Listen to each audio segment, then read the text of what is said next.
എന്റെ പെങ്ങളുടെ കാര്യം ആലോചിക്കുമ്പോ ഓരോന്ന് കഴിയുമ്പോൾ ആരെ കരഞ്ഞോണ്ട് പോണേ? പോലീസ് ജീപ്പ് പിടിച്ചു, കള്ളനെ പിടിച്ചു. അതാ ജീപ്പിലിട്ടോണ്ട് പോണ്. കൈ കാണിച്ചിട്ട് ജീപ്പ് നിർത്തില്ല. ആ ലുങ്കി മണത്ത് 100 കിലോമീറ്റർ അപ്പുറത്താ ഇൻസ്പെക്ടർ കള്ളനെ പിടിച്ചത്.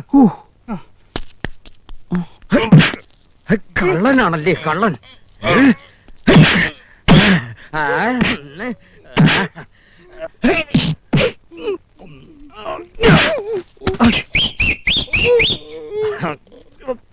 ഇനിയിപ്പോ നോക്കാനൊന്നുമില്ല മാഷെ.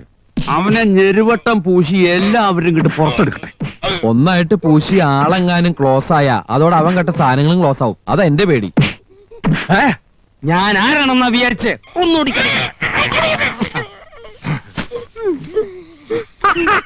നല്ല മധുരമുള്ള ഇടി. സത്യം പറഞ്ഞാൽ ഈ പിടുത്തം നമ്മളൊരു ഉത്സവം പോലെ ആഘോഷിക്കേണ്ടതാ. ഒരമ്മ പെറ്റ മോനാടാ അതിനകത്ത് അടി കിട്ടി നിലവിളിക്കുന്നത്. അത് കേട്ട് നിങ്ങളൊക്കെ സന്തോഷിക്കാൻ പോവാ. ഒരമ്മ പറ്റ മോനുണ്ടാക്കിയ സ്വർണ്ണമല്ല ചാവ് മോഷ്ടിച്ചത്. അതച്ഛൻ പറഞ്ഞോ? പണിക്കരട്ട് ചെന്ന ബാസുനോട് 5-6 കൊല്ലം പടക്കം തരാൻ പറ. ഞാൻ പറഞ്ഞു പറ. പടക്കവും വെടിയൊന്നും വേണ്ട. ആരെങ്കിലും ചെന്ന് അവനെ തല്ലണ്ടാന്ന് പറ, അല്ലെങ്കിൽ ഞാൻ പോയി പറയാൻ പോവാ. അല്ലച്ചാ, കേൾക്കുന്തോറും എനിക്ക് നല്ല പരിചയമുള്ള ശബ്ദമാണ്. ഇതാരാ ഇത്രയും പരിചയമുള്ള കള്ളൻ? പക്ഷേ ഇതാ നിങ്ങളുടെ കള്ളൻ. എങ്ങനെയുണ്ട് എന്റെ ഇടി? അച്ഛാ, ഇത് നമ്മുടെ സഹദേവനല്ലേ? അളിയാ, അളിയനെപ്പോഴാ കള്ളനായത്? ഞാൻ കള്ളനല്ല അളിയ, ഞാൻ ഇപ്പോഴും സഹദേവനാ. അളിയനോ? ആ, ഈ സഹദേവൻ എന്റെ രാധ കെട്ടാൻ പോകുന്നേ. അത് ഞാൻ അറിഞ്ഞല്ലോ. നനച്ചിട്ടെടുത്ത് നീ ലുങ്കി ആരോ അടിച്ചോണ്ട് പോയതാണെന്ന് ഞാൻ ഇയാളോട് കരഞ്ഞു പറഞ്ഞതാ, കേട്ടില്ല. അതേത് കള്ളനും പറയുന്നല്ലേ. ഇവന്റെ ലുങ്കിയാണ് ഞാൻ കാക കിട്ടിയ തൊണ്ടി. ഈ തൊണ്ടി മതി ഏത് കള്ളനും തണ്ടാൻ. ലുങ്കി മാത്രമേ പോയിട്ടുള്ളൂ. ഒരു നീല അണ്ടർവെയറും പോയിട്ടുണ്ട്. ഇനി അത് വിട്ട് ആരെങ്കിലും എവിടെയെങ്കിലും കേറുവാളിയാ എന്നാ എന്റെ കാര്യം പോക്ക. എനിക്ക് എവിടെയെങ്കിലും ഒന്ന് കിടക്കണം. ഈ അവസ്ഥയെ വീട്ടു പോവാൻ വയ്യേ. കല്യാണത്തിന് കൂട്ടിവെച്ചിരുന്ന സ്വർണം പോയത് പിന്നെയും സഹിക്കാം. കല്യാണച്ചക്കനെ കള്ളനാക്കിയതാ സഹിക്കാൻ പറ്റാത്ത. സഹദേവന്റെ ലുങ്കി കാണാതാവുന്നതും രാധയുടെ നിശ്ചയം നടക്കുന്നതും ഒരേ ദിവസ. നിശ്ചയം ഉച്ചയ്ക്ക് മുമ്പ്, ലുങ്കി മോഷണം പോയത് അന്ന് വൈകിട്ട്, അതേ ലുങ്കി കൊടുത്ത് ഇവിടെ കള്ളം കയറിയത് അന്ന് രാത്രി. കള്ളൻ എന്തിനാ ചെറിയ ലുങ്കി എടുത്ത് തന്നെ പുതപ്പിച്ചേ? അത് അവൻ പുതപ്പിച്ചതാണോ അതോ നീ എടുത്ത് പുതച്ചതാണോ എന്നൊക്കെ അവനെ കൈ കിട്ടിയാലേ പറയാൻ പറ്റൂ. സഹദേവന്റെ ലുങ്കി ഇവിടെ വീണ അന്വേഷണം സഹദേവന്റെ നേരെ ചെല്ലും. അത് കള്ളനും അറിയാം, കള്ളനെ അയച്ചവനും അറിയാം. സഹദേവനെ കള്ളനാക്കിയിട്ട് അവർക്ക് എന്താ ലാഭം? സഹദേവൻ കള്ളനായ കല്യാണം കലങ്ങും. സ്വർണം തിരിച്ചു കിട്ടിയാലും കള്ളനാണെന്ന് സംശയിക്കുന്ന ഒരാൾക്ക് പിന്നെ നമ്മൾ രാധെ കൊടുക്കോ? അത് തന്നെ ആരുടെ എത്രയും വലിയൊരു ബുദ്ധി? തുമ്പശ്ശേരി കുറുപ്പ്. കുറുപ്പല്ലാതെ ഇതിനകത്ത് വേറൊരു പെരുങ്കള്ളനുണ്ടെന്ന് എനിക്ക് തോന്നുന്നില്ല. ദേഹത്ത് എണ്ണയും തേച്ച് കത്തിയും പിടിച്ച് ഇതിനകത്ത് കയറിയത് തുമ്പശ്ശേരി കുറുപ്പല്ല. എന്നാൽ അങ്ങനെ കക്കാനും കക്കുമ്പോ വേണ്ടി വന്ന കൊല്ലാനും ആ കുറുപ്പിന്റെ ഇഷ്ടം പോലെ കള്ളന്മാരുണ്ട്. എന്റെ ഊഹം ശരിയാണെങ്കിൽ നമ്മുടെ സ്വർണം തുമ്പശ്ശേരി കുറുപ്പിന്റെ വീട്ടിൽ കാണും. തുലാം 16 കഴിയുന്നവരെ അയാളത് വിൽക്കില്ല.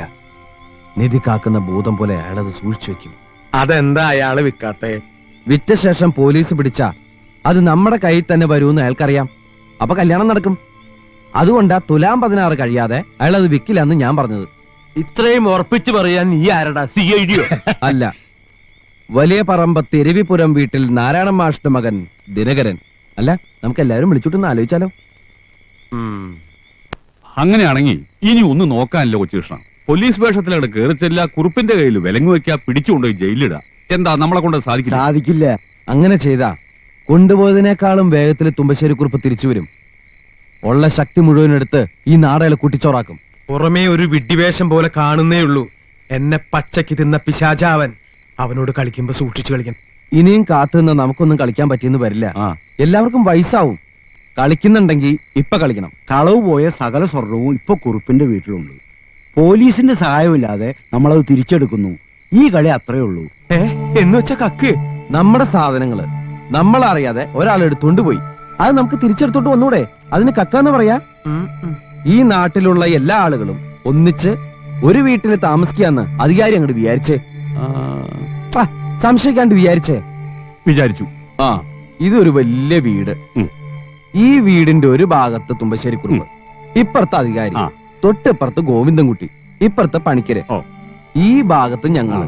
അങ്ങനെ ഈ നാട്ടിലെ ജനങ്ങൾ മുഴുവൻ ഒന്നിച്ചു താമസിക്കുമ്പോ ഇവിടെ ഈ മുറിയിൽ കഴിയുന്ന ഞങ്ങളുടെ കുറച്ച് സ്വർണം എന്തോ ഒരു അത്യാവശ്യത്തിന് ആരോടും പറയാതെ അടുത്ത മുറി താമസിക്കുന്ന കുറിപ്പെടുത്തോണ്ട് പോയി. ഈ തോർത്തുമുണ്ട്, മുടി ചെയ്യുന്ന ചീപ്പ്, മുഖത്തിടുന്ന പൗഡർ, ഇതൊക്കെ വീട്ടിൽ തന്നെ ഓരോരുത്തർ ചോദിക്കാണ്ടും പറയാണ്ടും എടുത്തോണ്ട് പോയി കട്ടുമേലും കുളിമുറിയിലും ഒക്കെ വെക്കുന്നില്ലേ? അതൊക്കെ അവരോട് ചോദിച്ചിട്ടാണോ നമ്മൾ പോയി എടുക്കാറ്? അതെ, ചോദിക്കാണ്ട് കുറിപ്പെടുത്തോണ്ട് പോയ നമ്മുടെ സ്വർണം നമുക്കൊരാവശ്യം വന്നപ്പോ നമ്മൾ തന്നെ നമ്മുടെ മുറിയിലേക്ക് തിരിച്ചു കൊണ്ടുവരുന്നു. അത്രേ ഉള്ളൂ. വേറൊരു കാര്യം എല്ലാവരും മനസ്സിലാക്കണം. മൂർഖനെ കൊല്ലാൻ വേറൊരു മൂർഖൻ വിചാരിച്ച കഴിയില്ല. അതിന് രാജവെമ്പാലയാവണം. കാര്യം നമ്മളൊക്കെ തനി പാവങ്ങളാ എന്ന് വെച്ച് ഒരിക്കലെങ്കിലും രാജവെമ്പാല ആയില്ലെങ്കിൽ ഈ നാടും രക്ഷപ്പെടില്ല, നമ്മളും രക്ഷപ്പെടില്ല. ഇൻസ്പെക്ടറോടും കമ്മീഷണറോടും ഒക്കെ സങ്കടം പറഞ്ഞ് അന്വേഷിച്ച് വരുമ്പോഴേക്കും കമ്മീഷൻ ഒരുപാട് ആവുകയും ചെയ്യും, ഉള്ള സമയവും പോവും, കുറിപ്പ് അതെല്ലാം വിറ്റ് കാശുവാക്കും. കുറുപ്പിന്റെ വീട്ടിൽ കയറി സകലതും തിരിച്ചു വെക്കാനുള്ള ട്രെയിനിങ് ഞാൻ തരും. ആരൊക്കെ ഉണ്ടാവും മാത്രമേ പറഞ്ഞാൽ മതി. ആ കുറിപ്പും കുറിപ്പിന്റെ ആൾക്കാരും ഒഴിച്ച് ഈ നാട്ടിലെ മുഴുവൻ ജനങ്ങളും നമ്മുടെ കൂടെ ഉണ്ടാവും. നാളെ രാവിലെ നമ്മൾ ഭഗവതിക്ക് തേങ്ങറിയും, അതോടെ പരിശീലനം ആരംഭിക്കും. എന്നാ പിന്നെ സമസ്താപരാധങ്ങളും പുറത്ത് അശേഷം അടിപതറാതെ മുന്നേറാൻ നമുക്കിന്ന് സാധിക്കട്ടെ. അതെ, ഒരു മിനിറ്റ് പ്രാർത്ഥിക്കാം അല്ലേ? പ്രാർത്ഥിക്കാം.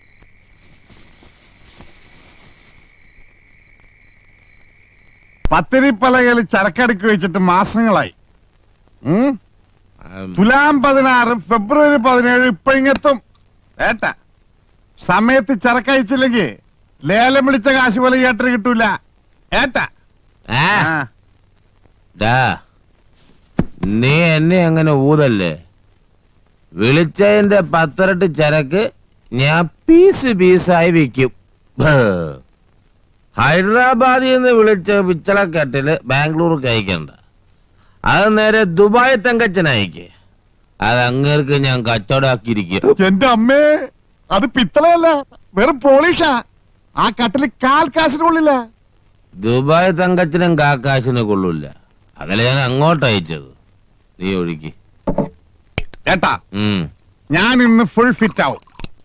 ഏട്ടനോ? ഞാനും. സോഡ നീ കുടിച്ചോ?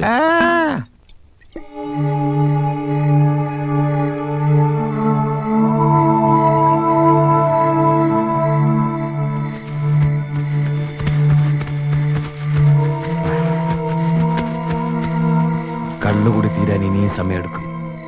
നമ്മൾ അകത്ത് കയറുമ്പോ അവിടെ ആർക്കും ബോധമില്ലാതിരിക്കുന്ന നല്ലത്. എല്ലാവരുടെയും ബോധം പോയ സ്വർണ്ണം എവിടെ വെച്ചത് നമ്മൾ ആരോടൊന്നും ചോദിക്കാം. പക്ഷേ ദേ പട്ടി കുറച്ചു. അയ്യോ, അത് പട്ടി വരച്ചല്ല, അച്ഛന് ദേഷ്യം വരുമ്പോ ഉണ്ടാക്കണ സൗണ്ടാ. അധികാരി അകത്ത് കയറിയ ഈ നാട്ടുകാർ മുഴുവനും ജയിലിൽ കിടക്കും. അധികാരി അകത്ത് കയറണ്ട. പഴയ അധികാരി പണി തുമ്പശ്ശേരി കുറിപ്പ് എങ്ങനെയാ തെറിപ്പിച്ചെന്ന് ഇപ്പൊ മനസ്സിലായി കാണുമല്ലോ. അധികാരിക്ക് എത്രേ ബുദ്ധിയുള്ളൂ. അച്ഛൻ എന്തോ ഒരു വിഷമം പോലെ. സത്യസന്ധതയ്ക്ക് പ്രസിഡന്റിന്റെ കയ്യിൽ നിന്ന് സ്വർണ്ണ മെഡൽ വാങ്ങിയ ഒരു സ്കൂൾ മാഷ ഞാൻ. ഞാൻ ആ കള്ളന്റെ വേഷം കിട്ടി ഇരുട്ടത്തിരിക്കണേ. എനിക്ക് നല്ല സങ്കടമുണ്ട്. ആ മെഡൽ ഒരുക്കിയിട്ടില്ല അച്ഛൻ ആദ്യമായിട്ട് രാധയ്ക്ക് ഒരു മാല ഉണ്ടാക്കിയത്. അതെ, ആ മാലയും കൂടി എടുക്കാനല്ലേ നമ്മൾ പാത്ത് കയറാൻ പോകുന്നത്. അതെ. ഈ വിവരം പ്രസിഡന്റ് അറിഞ്ഞ പ്രസിഡന്റും കൂടി നമ്മുടെ കൂടെ കരിയും തേച്ച് അകത്ത് കക്കാൻ വരും. അച്ഛൻ ധൈര്യമായിട്ടിരിക്കും, ഞങ്ങളില്ലേ കൂടെ. അച്ഛനെ എഴുന്നള്ളിക്കാൻ കൊണ്ടല്ല, അനങ്ങാണ്ട് നിൽക്കവിടെ.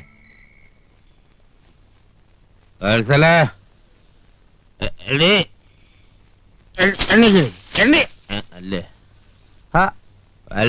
പിന്നാമ്പത്തൂടെ കയറി അന്തസ്സുകളായത് മുന്നിൽ പൂട്ടങ്ങൾ പൊളിച്ചാലോ? പൂട്ട് പൊളിക്കാൻ പറ്റില്ല. എന്തുകൊണ്ട് പറ്റില്ല? അതിനുള്ള ശക്തി നമുക്കില്ലേ? അതല്ലടാ, മുന്നിലെ വാതിലിന് പൂട്ടില്ല. അപ്പൊ അതിന് പൂട്ടോട് പോയി. അതന്നെ ഞാനും ആലോചിക്കണേ.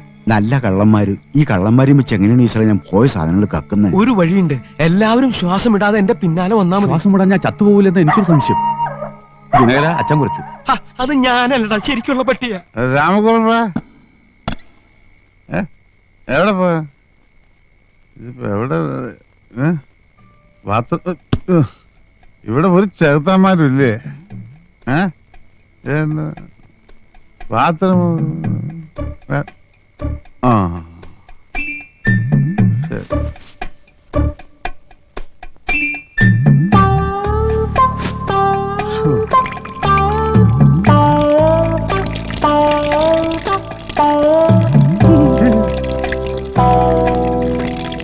നീ ആരാ? പ്ലംബറാ. ഞാൻ പൈപ്പ് ശരിയാക്കാൻ വന്നതാ. ഞാൻ പണി കഴിച്ചിട്ട് പോടാ. ഓ, അല്ല സാറ് മൂത്രമൊഴിക്കണല്ലേ?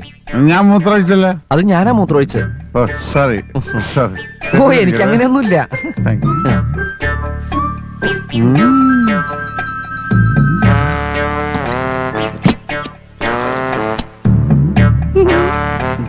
പോറ്റെ പോറ്റെ പോറ്റെ. ഇതിപ്പോ എവിടെ ഒന്ന് കൊണ്ടുപോയി ചാരുക? പട്ടിക്കൂട്ടി കൊണ്ടേ കിടത്താം. അവർക്ക് ഇഷ്ടാവോ? ഇഷ്ടമായില്ലെങ്കിൽ അവരോട് ഇങ്ങോട്ട് വരാൻ പറ.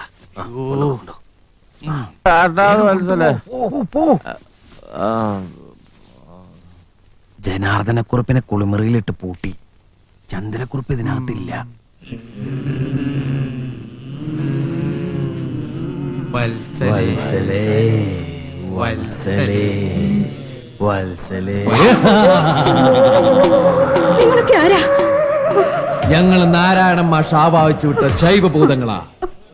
തുമ്പശ്ശേരിക്കുറുപ്പ് ആളെ വിട്ട് മോഷ്ടിച്ചെടുത്ത മാഷിന്റെ വീട്ടിലെ സ്വർണ്ണാഭരണങ്ങൾ എവിടെയാണ് ഒളിപ്പിച്ചു വച്ചിരിക്കുന്നത്? വേഗം പറ, ഇല്ലേ ഉമിക്കിരിയാക്കും. എന്തൊക്കെയോ പെട്ടികള് ആ ചിന്നക്കുറുപ്പിന്റെ വീട്ടിൽ കൊണ്ടുവച്ചിട്ടുണ്ടേ. ഓഹോ, അവര് തമ്മിലിപ്പോ വലിയ സ്നേഹത്തിലാണ്. ശൈവഭൂതങ്ങളോട് കളവ് പറയരുത്. സത്യമാണ് ഭൂതങ്ങളെ, അതൊന്നും ഇവിടെ ഇല്ല. ഒക്കെ ചിന്നക്കുറുപ്പിന്റെ വീട്ടിൽ കാണും. ഭൂതങ്ങൾ എന്നെ ഒന്നും ചെയ്യരുത്. ഞാൻ എന്നും മാഷയുടെ ഭാഗത്താ, സത്യത്തിന്റെ ഭാഗത്താ. മാഷോട് കൂറ് പ്രഖ്യാപിച്ച നിന്നെ ഭൂതങ്ങൾക്ക് ഇഷ്ടമായി. നിനക്ക് നല്ലൊരു മനസ്സുണ്ട്. ഇനി ദുഷ്ടചിന്തകളെല്ലാം കൈവിടിഞ്ഞ് 3 നേരം പ്രാർത്ഥനയും പൂജയുമായി കഴിയണം. എന്നെങ്കിലും നാട്ടുകാരുടെ വെടികൊണ്ട് തുമ്പശ്ശേരിക്കുറുപ്പ് ഒരു മനുഷ്യനാവും. അതോടെ പൂജ നിർത്താം. പൂജ നിർത്താം. കുറുപ്പിനെ നാളെ പട്ടിക്കൂട്ടി കാണാം. വേഗം മൂടിപ്പോച്ചു കിടന്നു. ചിന്നക്കുറുപ്പെങ്കിൽ ചിന്നക്കുറുപ്പ് ഇന്ന് തന്നെ അവിടെ കയറണം. അവിടെ ഇനി നാളെ കേറിയാൽ പോരെ? സമയം എത്രയായില്ലേ? നാളേക്ക് വെച്ച ചിലപ്പോ ജീവിതത്തിന്റെ ഗതി തന്നെ മാറിയെന്ന് വരും. എന്നാ ഗതി മാറ്റണ്ട. എല്ലാ ഭൂതങ്ങളും ചിന്നക്കുറുപ്പിന്റെ നേരെ ചെല്ലട്ടെ.